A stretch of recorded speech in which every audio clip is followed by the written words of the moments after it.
Friendship I will never end. When you are weak, I will be strong. Hello and welcome back to my YouTube channel, Daughter of the Preacher.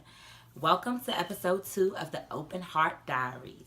This weekend I opened my inbox to questions, topic of interest, areas of concern to my subscribers, my likers, my followers, and my friends.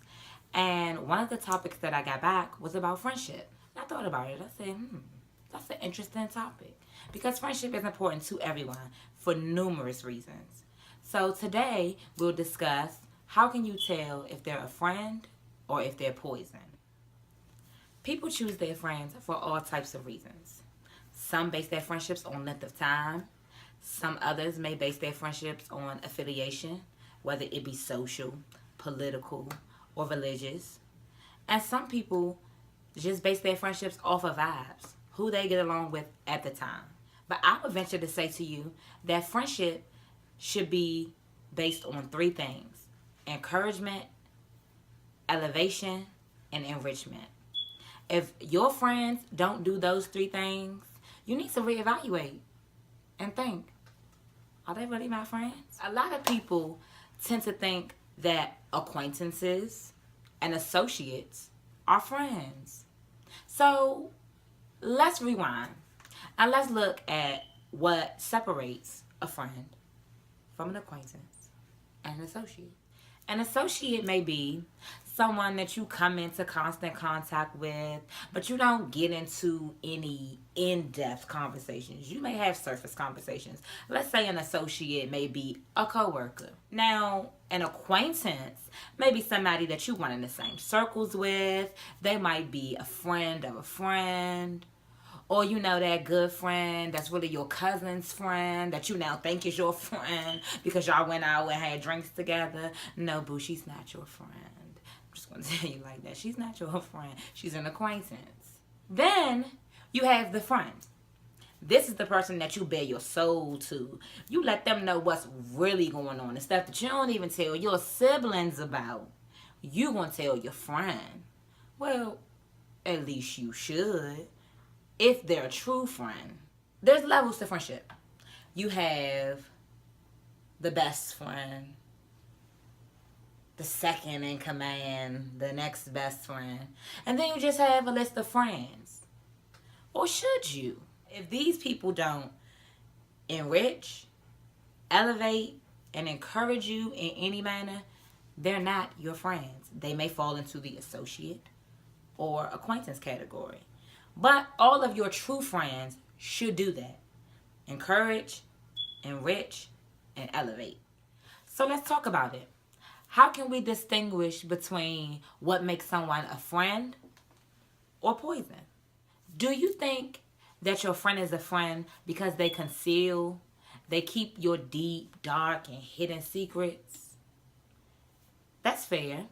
That may make them a friend. But let me tell you what will make them poison. When they conceal the things that you've done, but they never encourage you and they never elevate you to the place where you need to be. They never tell you to deal with the situation, or they never tell you to expose that area that you've concealed. Satan dwells in the shadows, in the hidden, in the secret places. And if there's no exposure, no light can be shined. Do you consider that person a friend because they support you in everything that you do? That's fair. A friend should support you. But the poison comes in when they support you in your mess. See, a true friend is not your yes man. A true friend is going to look at what you're doing, and if it's not right, they're going to call you out on it. Is your friend because they keep it real with you? Oh, that's my girl. She keep it a stack. As she should. Every friend should. But what makes you poison is when you hold back the real because you know that it's going to conflict with your friend's reality. See, at the end of the day, you're only accountable for what you know. And if you withhold knowledge from your friend and you know that what they're doing isn't right, what kind of friend are you? In order to be a friend, you must first show yourself friendly. That's biblical.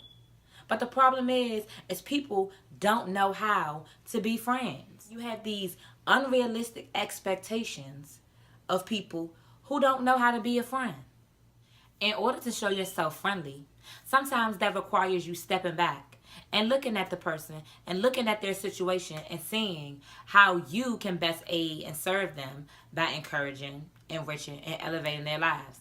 Because everybody's different. No two people are exactly the same. You're going to have to reach different people different ways. And that's where evangelism comes in. But that's a whole nother topic for another day. At the end of the day, you have to ask yourself, is this person encouraging me to be the woman or the man that I know I'm supposed to be in God? Are they enriching my life? Meaning they're bringing purpose and they're bringing something to the table in my life. Not drama, not hate, not gossip, but they're bringing me something that makes me better. And then elevation. Are they making me rise to the occasion? Or are they keeping me in the same place that I was 10, 5, 15 years ago? If you run it in the same circles, and you know what? It's funny that I'm talking about friendship because there's so many songs right now out about friendship, secular songs, that suggest that loyalty is over everything. So length of time has a lot to do with friendship. Rick Ross said it, still running with the same people to the death of me. That right there is the true definition of a poisonous friend. Because if you still running with the same people, those same people can sometimes cause the death of you. Spiritually, emotionally, morally, and even physically. So you have to take a step back and ask yourself, who's my friend and who's poison? And then handle them accordingly. Well, that's all the time I have for today. Thank you for tuning in to episode 2 of the Open Heart Diaries, Friend or Poison. I would like to give a special shout out and thanks to my best friends, Diamond and Monet, because they were the inspiration for this video. If you have any questions or inquiries, feel free to email me at daughterofthepreacher@yahoo.com. You may also follow me on Twitter at Nisha Marquita. You may follow my written blog, daughterofthepreacher.wordpress.com. And you can follow and like my ministry page on Facebook at Daughter of the Preacher. May the Lord God bless you real, real good. Call me, I will.